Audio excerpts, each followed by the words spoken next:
कहानी का नाम परिस्थितियाँ। एक घर के पास काफ़ी दिन से एक बड़ी इमारत का काम चल रहा था। वहाँ रोज मजदूरों के छोटे छोटे बच्चे एक दूसरे की शर्ट पकड़कर रेल रेल का खेल खेलते थे। रोज कोई बच्चा इंजन बनता और बाकी बच्चे डिब्बे बनते थे। इंजन और डिब्बे वाले बच्चे रोज बदल जाते, पर केवल चड्डी पहना एक छोटा बच्चा हाथ में रखा कपड़ा घुमाते हुए रोज गार्ड बनता था। एक दिन मैंने देखा कि उन बच्चों को खेलते हुए रोज देखने वाले एक व्यक्ति ने कौतूहल से गार्ड बनने वाले बच्चे को पास बुलाकर पूछा, बच्चे तुम रोज गार्ड बनते हो, तुम्हें कभी इंजन कभी डिब्बा बनने की इच्छा नहीं होती? इस पर वो बच्चा बोला, बाबूजी, मेरे पास पहनने के लिए कोई शर्ट नहीं है, तो मेरे पीछे वाले बच्चे मुझे कैसे पकड़ेंगे और मेरे पीछे कौन खड़ा रहेगा? इसलिए मैं रोज गार्ड बनकर ही खेल में हिस्सा लेता हूँ। ये बोलते समय मुझे उसकी आंखों में पानी दिखाई दिया।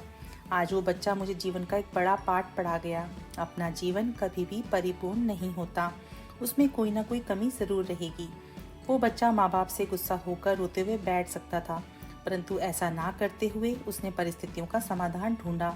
हम कितना रोते हैं, कभी अपने सांवले रंग के लिए, कभी छोटे कद के लिए, कभी पड़ोसी की बड़ी कार, कभी पड़ोसन के गले का हार, कभी अपने कम मार्क्स, कभी अंग्रेजी, कभी पर्सनालिटी, कभी नौकरी की मार तो कभी धंधे में मार, कभी अपने सिंगिंग के लो स्किल को लेकर। हमें इससे बाहर आना ही पड़ता है।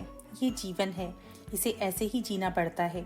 चील की ऊंची उड़ान देखकर चिड़िया कभी डिप्रेशन में नहीं आती, वो अपने अस्तित्व में मस्त रहती है। मगर इंसान की ऊंची उड़ान को देखकर बहुत जल्दी चिंता में आ जाता है। तुलना से बचें और खुश रहें। ना किसी से ईर्ष्या, ना किसी से कोई होड़। मेरी अपनी है मंजिलें, मेरी अपनी ही दौड़। परिस्थितियाँ कभी समस्या नहीं बनती, समस्या इसलिए बनती हैं क्योंकि हमें उन परिस्थितियों से लड़ना नहीं आता। ओम साई राम।